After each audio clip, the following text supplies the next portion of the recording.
किंतु सत अटे। आपण जदि सकाळ जलखिया खाऊ नाहंती आपणक जीवन में सब कौन घटी पारे से समस्त कथा आपणक निकटे रखिया पई जाउची। सकाळे न खाइले आपण चंदा ही जाई पारंती। अमेरिकन रिसर्च एसोसिएशन तरफ 2020 रु 2024 मध्य प्राय 200 रु अधिक लोकंकु नै गोटे रिसर्च करा जाइथिला। जो रिसर्च रे जो गवेषणा गोटे कथा जना पड़िला जे जो माने प्राय सकाळे जलखिया 8 रु 10 भितरे खांती और जलखिया स्किप करंती नाही बा बंद करंती नाही सेमानंक ठारे चुट्टी झड़ीबा समस्या कम देखिबा पई मिलिला। एवं जो माने वर्ष वर्ष धरी जलखिया खांती नाही सकाळ जलखिया ब्रेकफास्ट खांती नाही सीधा लंच खांती किमा ब्रेकफास्ट 11टा परे बा सकाळर जलखिया 11टा 12टा परे खांती सेमानंक शरीर रे चुट्टी झड़ीबा भली समस्या देखिबा पई मिलिछि। प्राय 150 रु अधिक लोकंक शरीर रे चुट्टी झड़ीबार समस्या देखिबा पई मिलिछि जो माने सकाळ जलखिया खांती नाही। आपनको आ गोटे सूचना मध्ये देई देबा पई चाहिबी जे दिन जाकर सबुठारु गुरुत्वपूर्ण खाइबा हेउछि सकाळ जलखिया। आपणकर सकाळ जलखिया आपणकर दिन निर्धारण करिथाय, आपणकर जीवन शैली निर्धारण करिथाय, आपणकर शरीर केते सुस्थ रहिबो किबा केबे असुस्थ रहिबो ता निर्धारण करिथाय।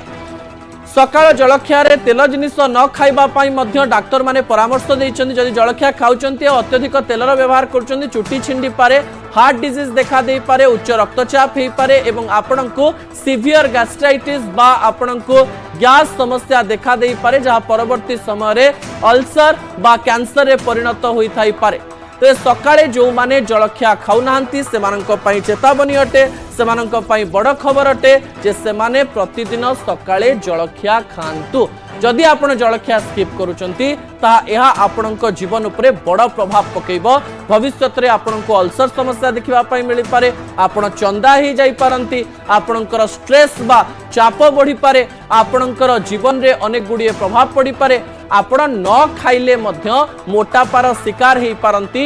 एका बेले के लंच रे बहुत खाइबा फल रे आपणक शरीर रे फैट जनित समस्या देखा दे पारे जहा कि आपणक शरीर को अत्यधिक असुस्थ करदेव बोली अनेक डाक्टर निजर परामर्श रे कहचंती। तबे आपण दिन रे निजर जो ब्रेकफास्ट बा सकाळ जलखिया रहिछि ताकू भल भाव रे खांतु ए प्रकार एक परामर्श देबी। ए परामर्श मोर नुहे अनेक डाक्टर ए परामर्श देइथांती किंतु तेल जनित खाद्यरु टिकिए दूर रे रहंतु ए प्रकार कथा मध्य समस्ते कहवा पई चेष्टा करिसंती। असल कथा को एठी रखुची आसंता काली राति 8 रे आपनक सहित पुणी देखा हबो असल कथा रे रहुची। नमस्कार।